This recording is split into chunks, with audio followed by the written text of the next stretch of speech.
Hey everybody, it's Adam Farkas along with Paul Farkas here. And welcome to another edition of ODwire Radio. And Paul, you may or may not remember, maybe it was a year and a half ago, I took a trip down to Jacksonville. Right, yeah, and what happened? Do you recall this? So I went down for a top secret project that was going on with J&J Vision, and they invited me in to sort of show me around. And as it turned out, what it was a new product launch. So they hadn't told anyone about yet, so they just wanted to give me a behind-the-scenes look. And it was kind of a really great experience. It was actually for the AccuView OASYS one-day lens. So they were able to show me sort of how the lens was made and give me a tour of the facility where it's made and speak to some of the folks behind the product. And would you believe, Paul, that was the most listened to podcast that we had last year. Really? Yes. Listened to by about 9,000 doctors. Wow. So very obviously there is some interest in this topic. I think you'd agree. Yes. So we're going to continue that conversation today, now that we're a little bit down the road, maybe a year and a half later. And we're adding astigmatism to the mix. Yes, that's right. So, we have all seen the AccuView OASYS one day, and then they've done an extension now into one day for astigmatism. So we're going to talk about that too. So we have two experts with us today to talk to us about it. People that we know well here from ODwire. So Dr. Wesley Hamada, so she's the Associate Director of Professional Affairs in North America for Johnson & Johnson Vision. You know, it's funny actually because Wesley was part of the team that gave me the tour of the facility before. So she's actually had really deep experience with this lens. She's been on the R&D side, so she understands how it all works. So it's great to have her back here today.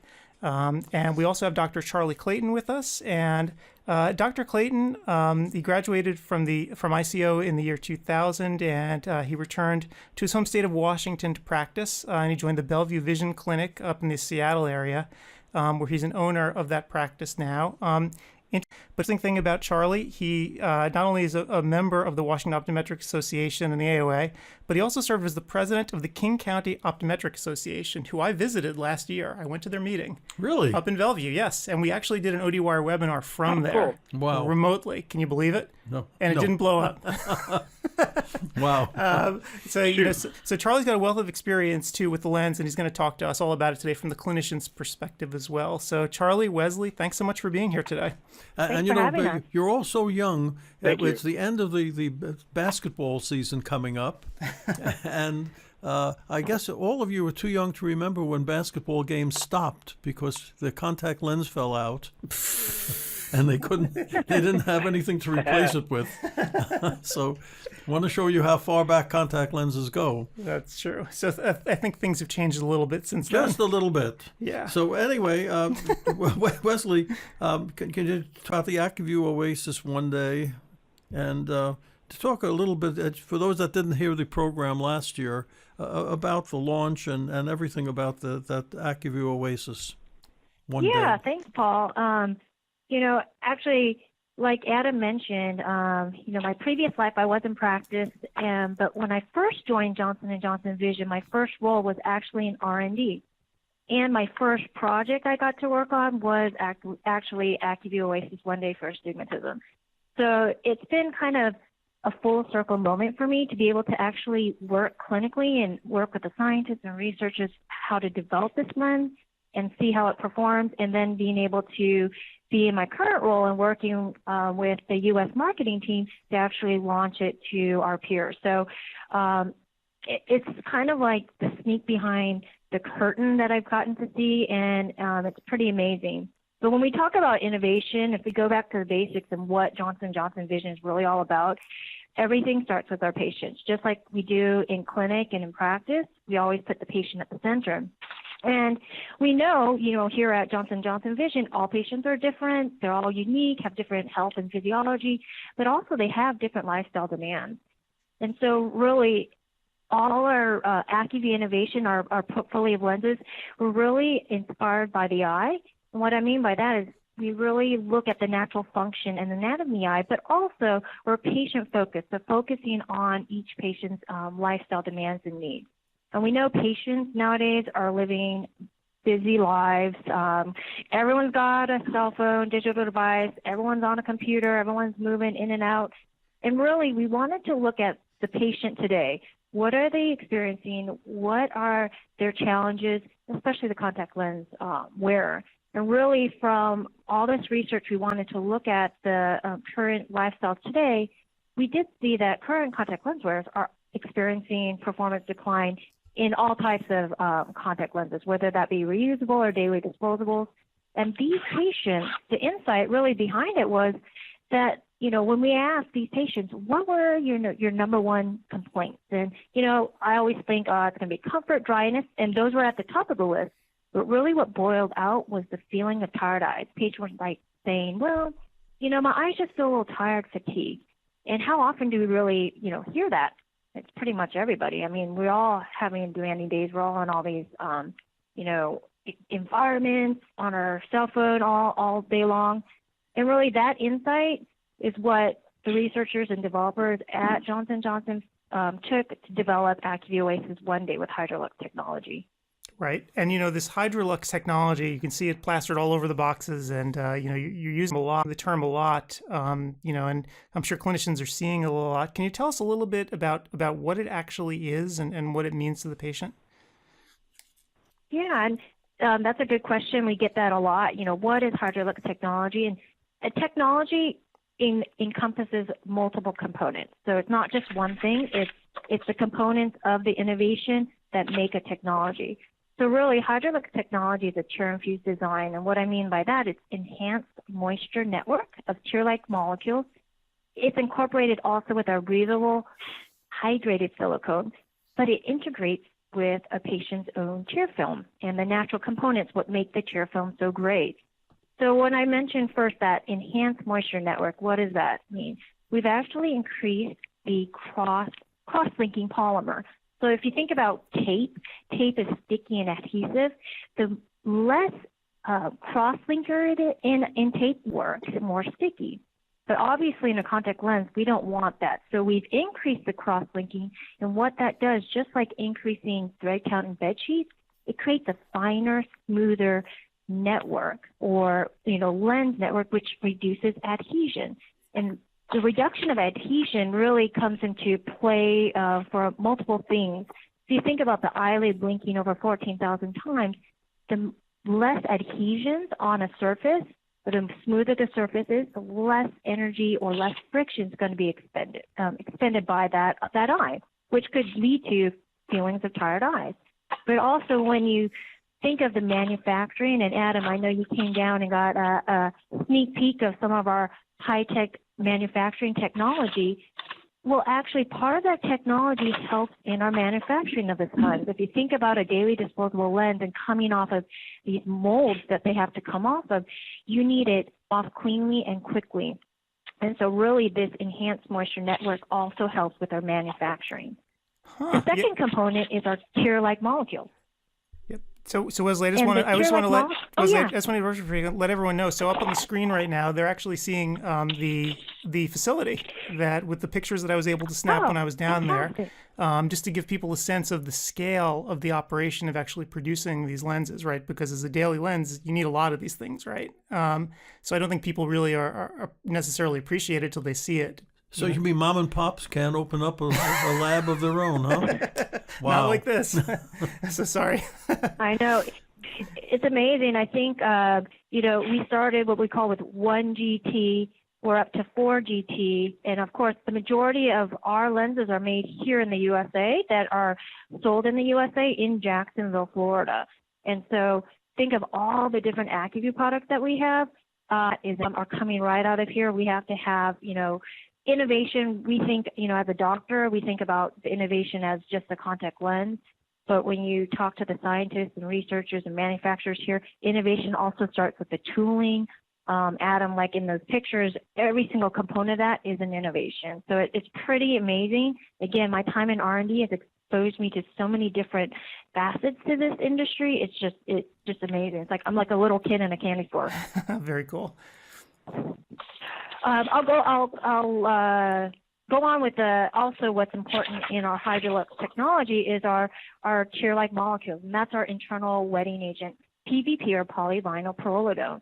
And you may have heard this mentioned in other lenses, but really PVP is proprietary to Acuvue lenses, and it's the design of the molecule, which is a long-chain molecule And that enables it to do is to be completely embedded in the matrix of the lens.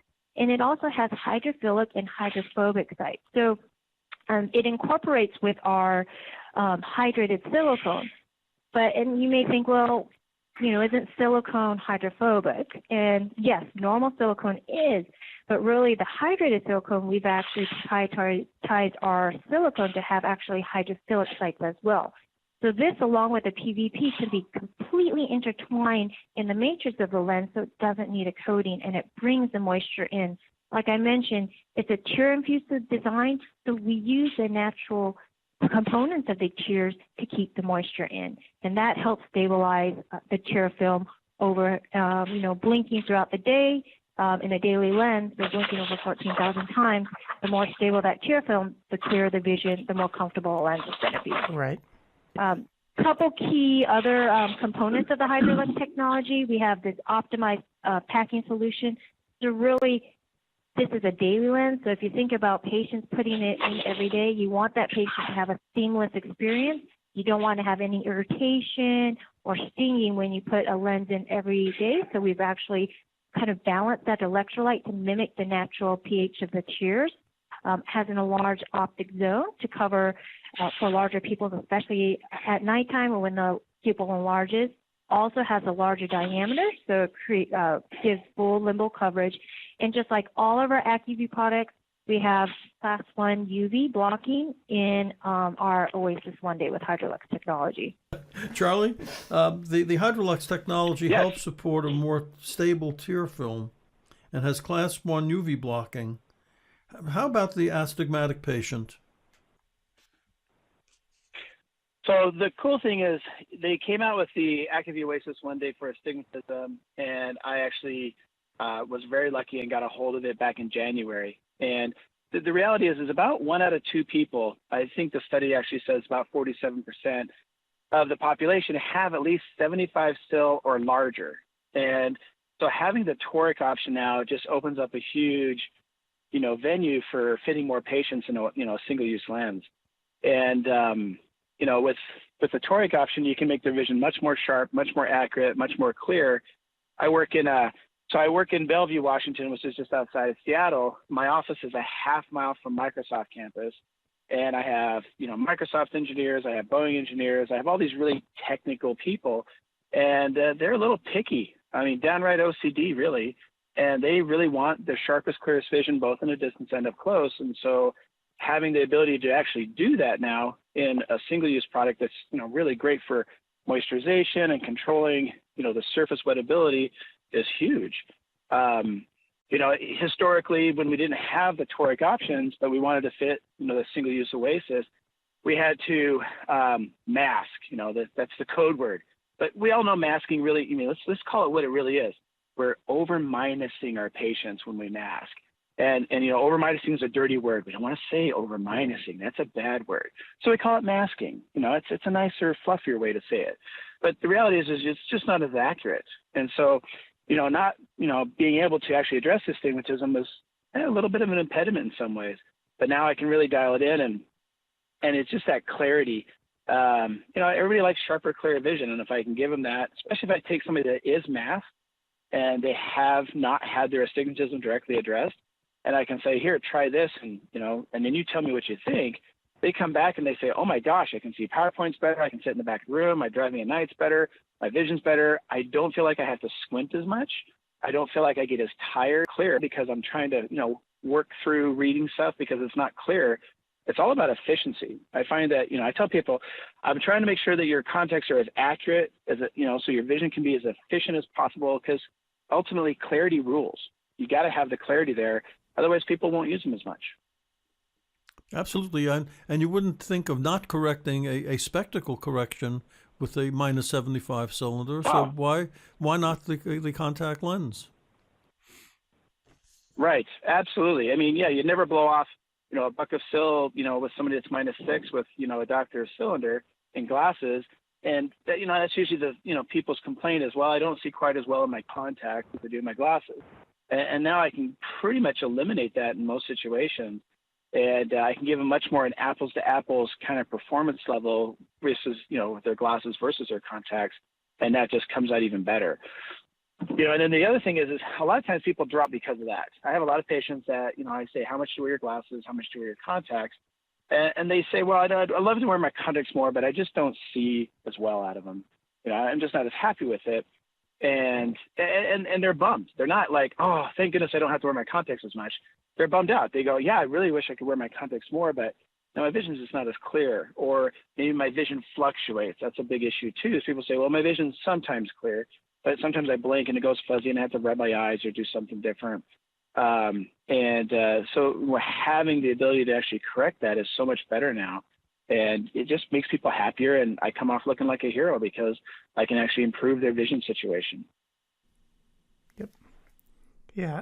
And I guess, so Wesley, I have a question for you. So, you obviously interact with a lot of ODs in your job at J&J. And I'm sure you get a lot of feedback. So you're pretty much the nexus of what's going on and what people are thinking out there around the country.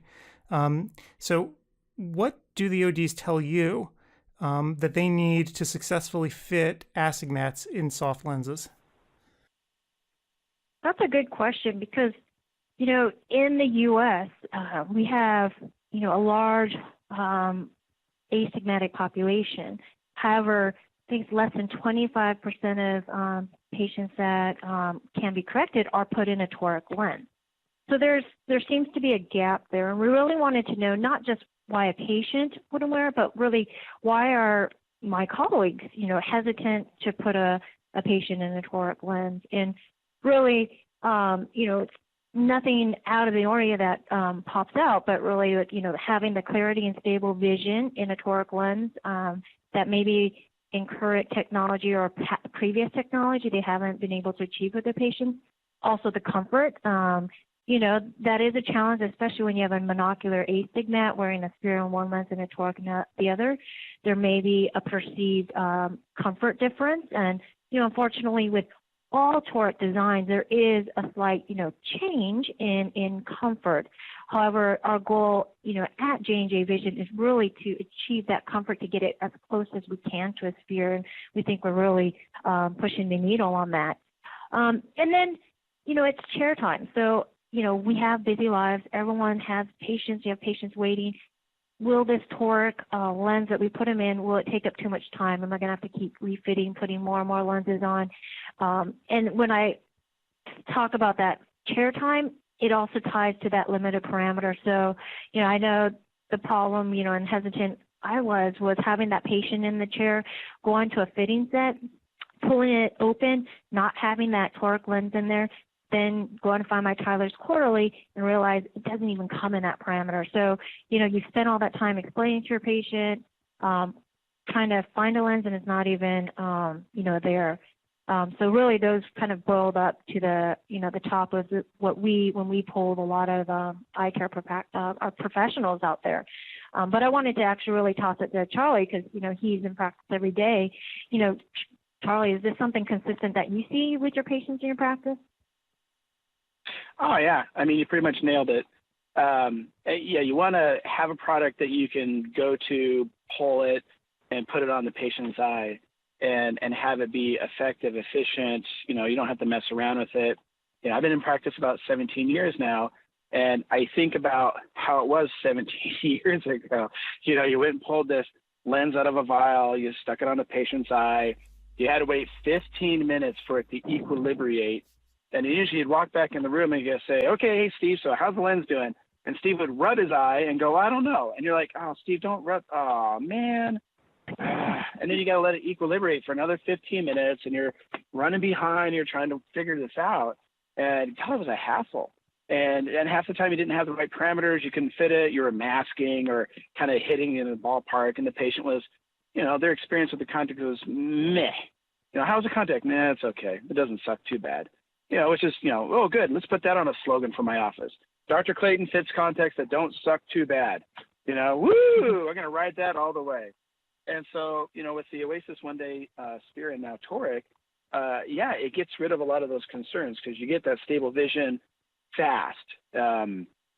Just the way the toric's designed, it sits on the eye. By the time I finish typing stuff into the computer, it's pretty much in its right rotation, and it's usually pretty dang close to zero, if not, and it's going to be there pretty stable. And I have a wide range of parameters, so it's harder for me not to have, what I need, which is great. So my main contact lens tech, I'll tell you the story. So my main contact lens tech, her name's Shar, and Char's been working with me for 14 years. So she's been my go-to, tech. And in the old days, she used to come to me and say, "Hey, Dr. Clayton, for patient, blah, blah, blah." I go, "Yeah." She's like, "You ordered a unicorn."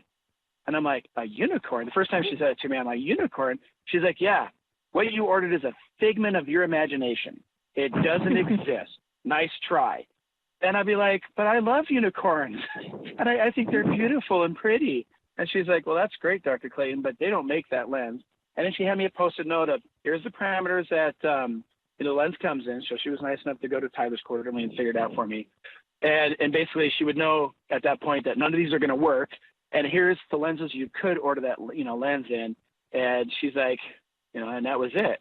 But my unicorn barrier has drastically reduced in the last several years. And especially with the OASYS one-day toric coming out and having a chance to be, in that lens since January, I haven't really had a unicorn in this lens yet.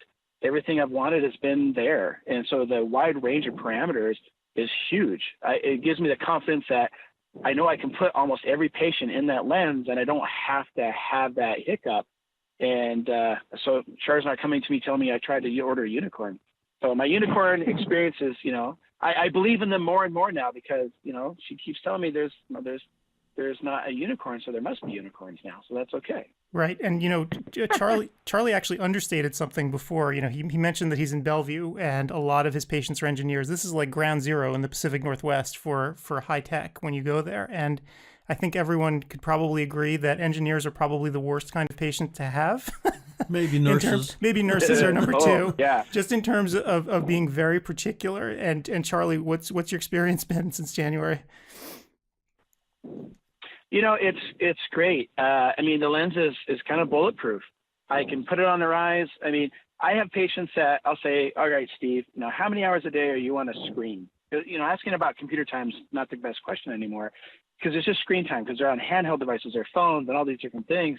And so I'll say, "Okay, Steve, in your normal day-to-day life, how many hours are you on a screen?"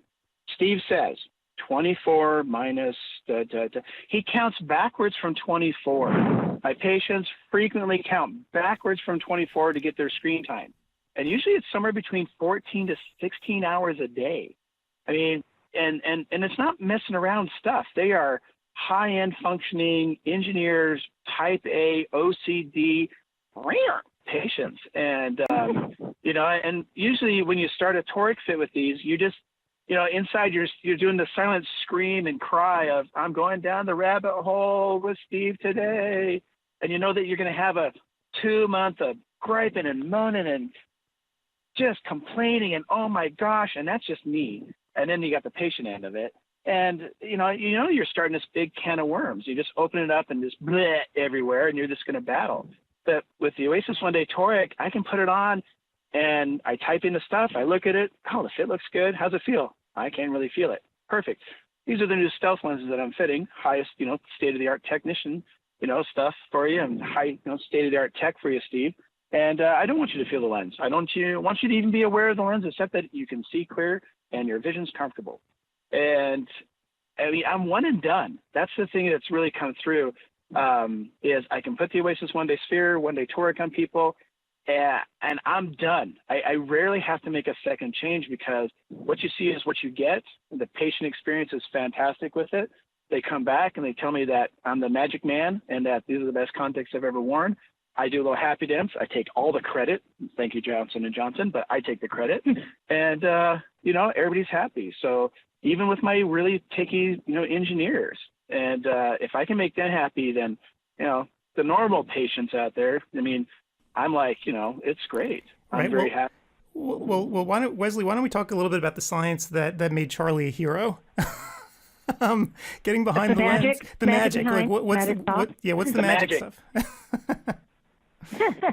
Well, we already talked about the Hydrolux technology, but we've combined the Hydrolux with our blink stabilized design And that's really what AccuView OASYS One Day for Astigmatism is all about. But I really wanted to go a little bit more into blink stabilized design and really how this is unique from other toric designs, because there's tons of them out there today. As I mentioned before, I mentioned that everything that we do at Johnson & Johnson Vision is really inspired by the eye. So we look at the physiology, the anatomy, but with blink stabilized, just like the name suggests, we really looked at the actual natural blink. And if you think about the blink, again, blinking over 14,000 times a day, we wanted to see how can we make a design that works with the blink versus against the blink. And really that's the nature of this design. It has a symmetrical design. So if you think about drawing like a little imaginary line through the center of the lens, it would create a horizontal line of symmetry. So really the top half of the lens mirrors the bottom half of the lens. And this symmetry has several unique advantages. One, it has a prism-free optic zone. And this is something that can be important if you have monocular astigmats that are a little bit more sensitive to binocular imbalances. You don't want to create any more, equilibrium problems. Sometimes people cause headaches or strain, so that's something to consider. Also, the center of gravity of the lens coincides with the geometric center. So again, what does that mean? That this lens is less affected by gravity. And we have patients that are not static. They're moving, they're laying on their sides, they're taking golf lessons, they're playing tennis. So you want a lens that really is stable throughout all head movements and not as affected by gravity. And lastly, it's bidirectional. So what I mean by that is that the lens for a patient can never be inserted upside down. So, and also because it's bidirectional, the most that the lens can be misrotated when putting the eyes up to 90 degrees versus an asymmetric design that can be up to 180 degrees is inserted. And so again, having less time to settle on the eye and get into position is really was the goal, to make everything kind of seamless and easy for both doctors and patients. We also have a video that shows the actual blinking forces. And really, when we design blink stabilized design, and this goes across our whole portfolio of toric lenses, we really looked at the blink. And so we know that the top lid blinks up and down on a vertical motion, and that lower lid actually moves more on a horizontal toward nasally. So if you think about, especially the two forces moving together, that lower lid is moving a little bit nasally when we close the eyes. So if you think of a lens that has more of its ballasted position on the bottom, technically that lens could be more that eyelid blink could work against that stabilization zone versus our symmetrical design where it works with the upper and lower lid to actually keep in position every time you blink. So really those are the key differences with this design, but really the proof is in the pudding. And like Charlie said, it's about getting it on, having that lens settle, and having the comfort and clear vision throughout the day. And this is a one-day lens, so it's replaced on a daily basis. I'm thinking back Exactly. to the old days of astigmatic soft lenses, where one company, their trademark was, "Our lenses are works of art. No two are alike." So we That's now, a nice spin. So the challenge for Johnson & Johnson, of course, is that the patients were putting on an astigmatic lens every day. It's a fresh lens. Will each lens work as well as the previous one? So Exactly, and really that goes to the manufacturing technology that Adam, had put up on the screen earlier.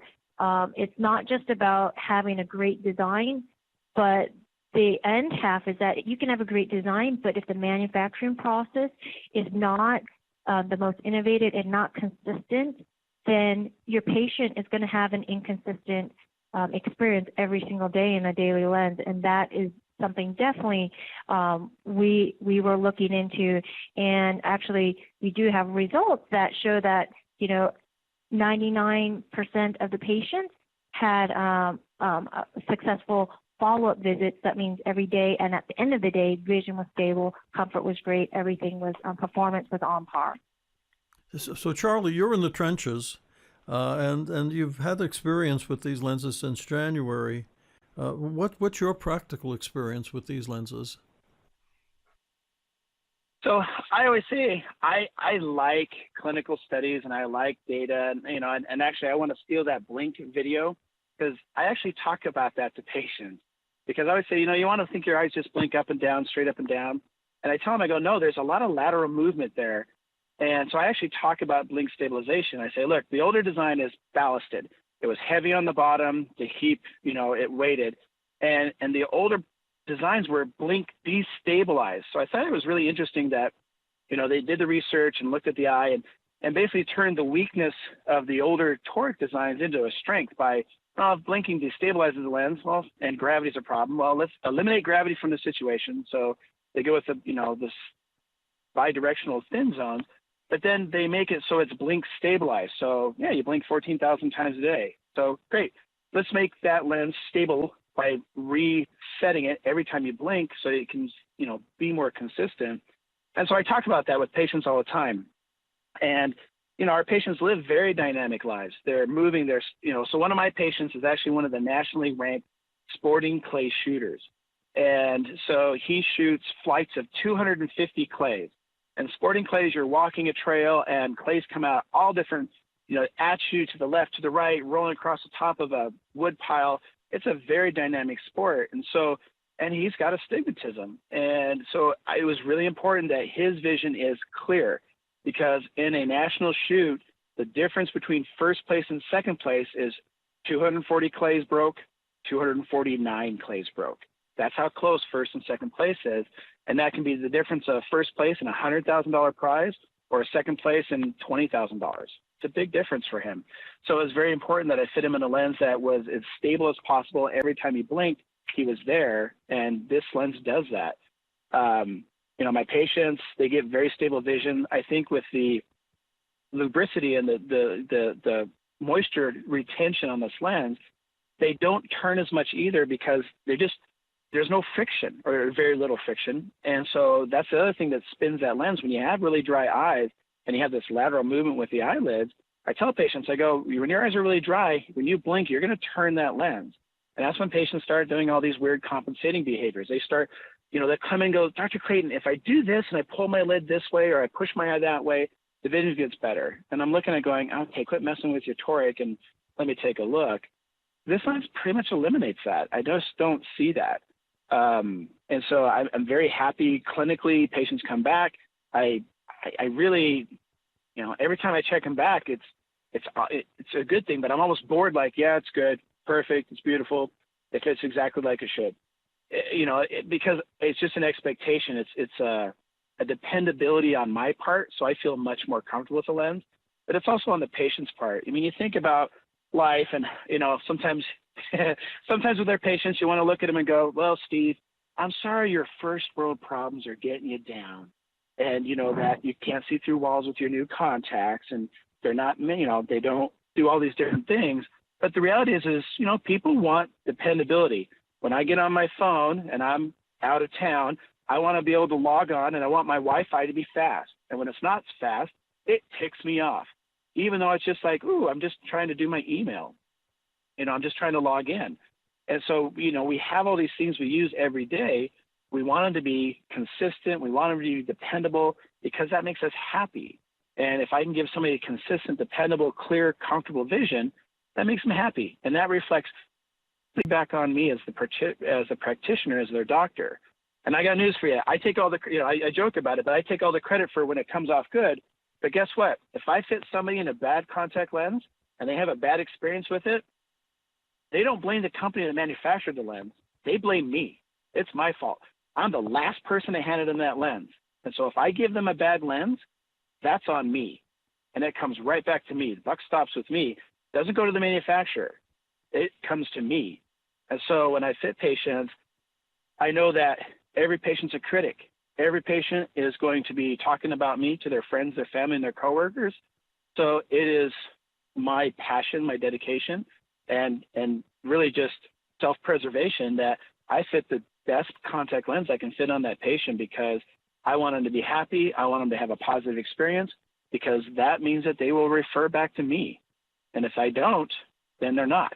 And they're going to go somewhere else. And I don't want them to go somewhere else. I want to keep them home. I want to keep my family with me. And so I make sure that I put the best lenses on, and their Acuvue OASYS One Day, Sphere, and Toric definitely are a winner in that category. Everybody likes them. And it's very dependable, and the ooh factor comes off great. And I do a little happy dance in the hallway after I see them, and it's a fun day. Great. And so we have the question that Paul always asks, and people are never prepared for at the end. Can you speak a little bit to the parameters that are available for the lens? So you see, I told you no one's ever prepared, right? So yeah. So actually, I looked at the graph. So there's 2,260 parameters in this lens. But, and people go, oh, great. But I can make it easy. Basically, in the low minus powers, basically from Plano to -6, there is the 75, the 125, and the 175 still around the clock. That's the most powerful part of this is from Plano to -6, you got around the clock coverage in your stills in 75, 125, and 175. They're all there, even the obliques. So this actually has the widest parameter range of any one-day toric out there. And statistically, when you look at the Acuvue OASYS One Day Sphere and the Acuvue OASYS One Day Toric, you can put 96% of the U.S. population in this lens. So pretty much everybody. There's only 4% unicorn in this lens, and that's a very powerful thing. It's only 1 out of 40 people. Well, I can't do the math. 96%, 4%, but it's only 4 people out of 100 that you can't fit in this lens. So that's a huge statement. And so the parameter range on this is huge. And so you just have to remember that it's huge. You can say 2,260, or the parameter range is huge, and you only have a 4% chance of ordering a unicorn. That's an awesome. It's an awesome dependability. Wesley? And I'll just add to that, Adam and Paul, is that we didn't just pick these parameters out of a hat. We actually did research around this, and really we wanted to make sure we optimized and gave the widest range of coverage for doctors and their astigmatic patients. So we actually looked at and we targeted the refractive area that had the highest prevalence in the population. And based upon that, that's why we have plus 4 to -9 in the most prevalent, which is with the roll and against the roll. And like Charlie mentioned, Plano to -6 up to 1.5 still around the clock as well. And we also have the 225 still with the roll and against the roll. So a bunch of combinations, but really, the point to hit home is you really nearly have a lens for every one of your sphere and astigmatic patients in the OASYS One Day family now. It's kind of funny, just from visiting the place, it kind of reminded me, it was like Willy Wonka. Like first you're just in a regular, office, right, with cubes and everything else, and all of a sudden you open a door and here you are in this facility just cranking out huge numbers of these one-day lenses. And the funniest part about it was there weren't that many humans around. It was just a very highly automated procedure of these lines stockpiling these lenses. So I can see, being able to actually make the product in the U.S. and stockpiling it here, I can kind of understand how you can ramp up production pretty quickly with the automated procedures that you have in place. All right. Well, I think we're just about out of time. So Wesley, Charlie, do you have any sort of final words for us? I'll turn it to Charlie. Thank you guys, though. Thank you for having us on. Yes, thank you very much for having us on, and thanks, Wesley, for hanging me out to dry. It's